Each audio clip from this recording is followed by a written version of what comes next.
Good evening, brothers and sisters. Tomorrow, first day, June 6, 2019, marks 3 years since this Flobo government has been elected into office. And it is time for us, the people of St. Lucia, to pass judgment.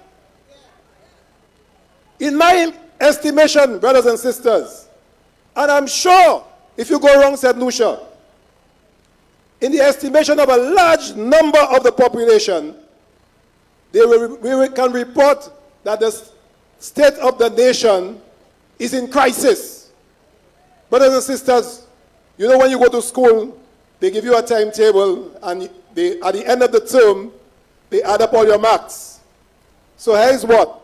After we add up education, we add up health, we add up foreign affairs, we add up communications and works, everything. You know what the answer is? 0. A big fat 0 for 3 years of this administration, brothers and sisters. And that is a fact. I challenge any one of them, any one of the UWP surrogates, the ministers and anybody, to come and tell us what they have done in St. Lucia for the last 3 years. Brothers and sisters, from the day that Alan Shastney was sworn in as Prime Minister, our country's words have increased exponentially. That means when the Labour Party left, there were a few issues, as anything else. I mean, the party is not perfect. They made mistakes. But since Alan Shastney came in, he has made it double, triple, 4 times, 10 times worse, brothers and sisters.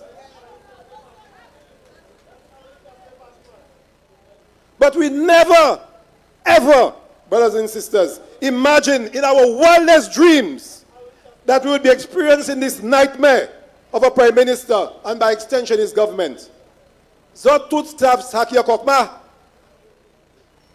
Dis-moi personne qui va connaître qui c'est akokma.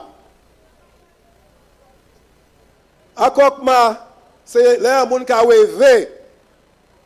Et qui quoi il levé. Et qui a goumé koy. Et qui passe à lever. Et qu'après un temps, ou goumé, avec den ou ka dévoué dormi et den ou ka lever. Brothers and sisters, for the English audience, a kokma is when you're having a bad dream and you want to get up but you can't. But you keep struggling to get up and you can't. Eventually you fight until you can't fight anymore. You fall back asleep and eventually you get up and realize it was all a dream. Well, brothers and sisters, this is exactly what the state the country is in now. It feels like a nightmare and we can't get up. But, brothers and sisters, I tell you, it is real. It is real. That's no joke, you know, brothers and sisters.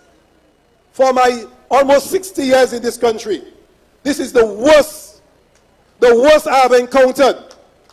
Brothers and sisters, I'm a businessman. And for the last 20 or so years, I've been self-employed.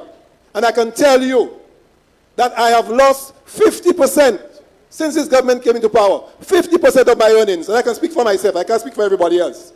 But I can tell you that as a fact. Brothers and sisters, this government has done so much foolishness in the last 3 years. So many things have gone wrong. Sometimes I believe we even get numb, just like the Americans get numb to Donald Trump. Can Alan Shastney, after 3 years, tell us what happened to the cluster cabinet, which was supposed to have brought greater synergies and save money for the country? I'd like to ask him that. Can he tell us, remember the swearing he had in Vieux-Fort? And he said about the big cluster and what they're going to do and how they're going to save the country money. He needs to explain that. Can Alan Shastney tell us what happened to the document that he said he signed soon after the election to bring down the price of gas? But instead it went up. We need to know what happened to that document.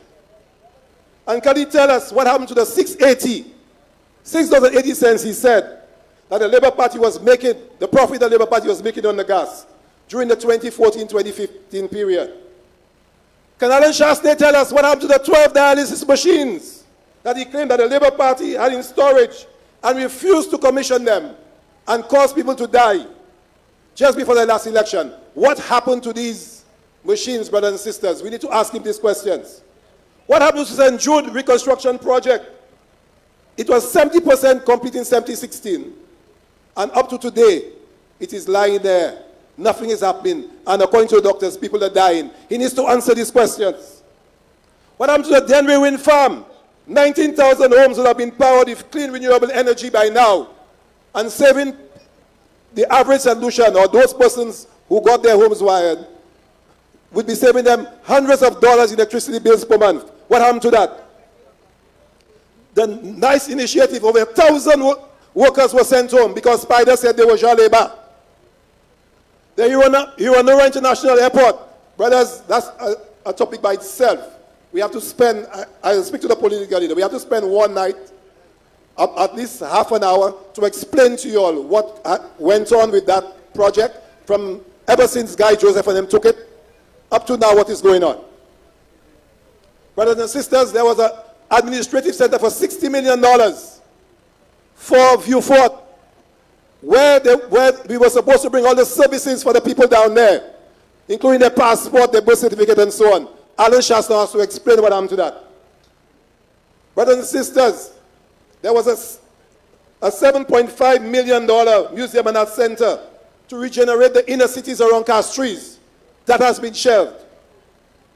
Brothers and sisters, there was a meat processing facility for $24 million down in Vieux Fort. We want to know what happened to that. The Chauffeur Square was stopped. Radio St. Lucia shut down. National Trust, $750,000 subvention, that was taken away. The Creative Industries Program for our young musicians and our young artists, $1 million, that was taken away. And brothers and sisters, the most egregious of all of that, the worst thing you can do to the poor people of this country was to remove the distress fund. Brothers and sisters, that was $500,000 that government allocated to the poor people for if your house burn or your family house burn, you go there and you get some assistance to rebuild. Not only did he take that out, you know, but they spent the same amount of money burning fireworks for 15 minutes. 15 minutes of fireworks cost us $500,000, brothers and sisters. That is how callous and how caring this government is. And they have persons out there who will tell me that that government cares about the people of St. Lucia. Brothers and sisters, I have a lot to say.